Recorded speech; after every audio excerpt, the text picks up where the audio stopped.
Yo, what's good, guys? It's Austin here, or Luna. So today's story time is a pretty ridiculous one. I hope you enjoy this, and let's jump right into it. This story time takes place in LA, 2017 to be specific, and I was with two friends of mine in my apartment. And these two friends were from LA, and I had met them in California. And they were some of the thirstiest friends I had. Like, they were dehydrated at all times in terms of thirst when it came to girls. They were always just on the hunt for a girlfriend. Like, anytime they could, they would try and get on Tinder. They'd get on all these dating apps. They'd message everybody they could. They were always trying to get a girlfriend. And I would tell them the same thing every time. I'd be like, guys, the longer you keep searching for it and keep thirsting for it, it's probably going to take longer to find. Like, just relax, live your life, love yourself. When the time is right, it will come to you. And they'd just be like, shut up, Austin, you sound like a motivational speaker. And I'm like, yeah, I know, I'm sorry. So one day, all three of us are hanging out in my apartment, just relaxing. And my friends are like, yo, want to go to the club? I'm like, no, not really. And they're like, well, we want to go. And I did not want to go, so I was like, you know what, why don't you guys go? I'll hang here and work on videos or something, and I'll just be here when you get back. And they're like, for sure. So they head out to go to the club, and I sit in my room just working on a video, and like an hour and a half goes by, and I get a text from my friend. He's like, yo, we're done. Can we bring two girls back with us? Now, I don't know how they got there and got two girls that wanted to hang out with them so quickly, but they did. And I didn't really want random people in my apartment, so I just responded, and I was like, yeah, they can come back, but only for like an hour. I really have to get some work done. And they were like, all right, cool, we'll just leave with them after an hour. I'm like, all right, sounds good. So they bring these two girls back to the apartment with them, and I'm just in my room still working on a video, and they all come into my room, and they sit down on my bed, all of them, and they're like, hey, Austin, what are you doing? And I'm just like, working on a video. And my friend's like, what's the video about? And he looks over at the girl he brought home, and he's like, yeah, he's a super famous YouTuber. My friend's a big deal. And he was like half joking, but half serious at the same time. So I decided to joke back. I was like, yo, don't use my success to try and get girls to like you. And literally everyone in the room starts laughing, even him. And he's like, yo, fuck you.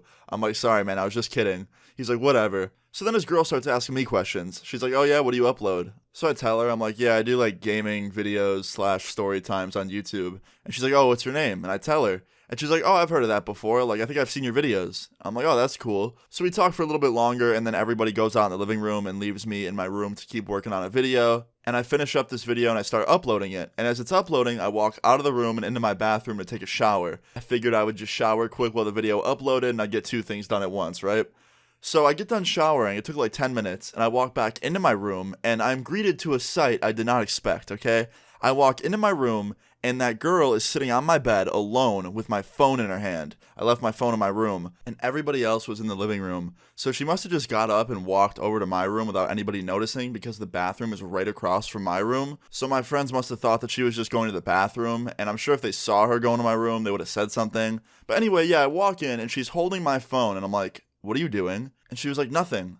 I'm like, why do you have my phone in your hand? Like, why are you in my room? She goes, okay, look, you caught me, okay? I was going to open your phone and DM my friend on your Instagram and make her freak out because she's a huge fan of you. And I was like, why wouldn't you just ask me to DM her? I would have done it for you. And she's like, I don't know, I was just shy. And I'm like, wait a minute, how do you know my passcode? And she goes, come on, really? 1234? And I'm like, all right, fair enough. Yeah, I didn't have the best passcode back then. Okay, guys, don't judge me. Anyway, I just told her, I'm like, look, it's all good. I understand. Just if there's a next time, just nicely ask me and I'll do it. Like, there's no need to take my phone and sneak onto it and message people yourself. Like, I got it. And she goes, okay, I'm sorry again. I'm like, yeah, no problem. So she gets up and walks out of my room, and like a couple minutes later, they're leaving. I can hear them walking out the door, and my friends come into my room, and they're like, yeah, they just left. I'm like, oh, why'd they leave? And my friend's like, I don't know, one of them had to go or something. I'm like, oh, okay. Well, yeah, one of them, like, grabbed my phone and went on it, like, just while I was in the shower. And my friend's like, are you serious? I'm like, yeah. And he goes, that's weird. I'm like, yeah, I know. So then I thought about it, and I was like, wait a minute. I should check what apps she had open. So I open up my phone, and I look at all the apps that are open, and I see that Cash App is open. And if you don't know what Cash App is, it's just a money app where you can send and receive money. And the app is open, and there's an amount typed in to send, and it's $5,000. She was on my phone trying to send $5,000 to herself. I am so lucky I finished showering and walked in when I did, because if I would have waited any longer, she probably would have hit send and I'd be out of $5,000. So yeah, I asked my friends, I'm like, yo, do you guys know their names? And my friend's like, honestly, I only know their first names. I'm like, all right, look, block them and never invite them over again. One of them just tried to rob me. So yeah, guys, moral of this story is have a good passcode on your phone. Take your phone with you into the bathroom if you're going to leave it out and there's people in your house that you don't trust. And that's pretty much it. Just be careful. But yeah, that's pretty much the end of the story time. I never saw those girls again. I hope you guys enjoyed this story time. If you did, please leave a like on the video. I'd really appreciate it. Feel free to leave your story times in the comments down below. And subscribe if you're new. I'll see you all later. Peace. I'm like, what's up? They leave me out for the dead, and now they know they're fucked. All my texts are unread, that's how I know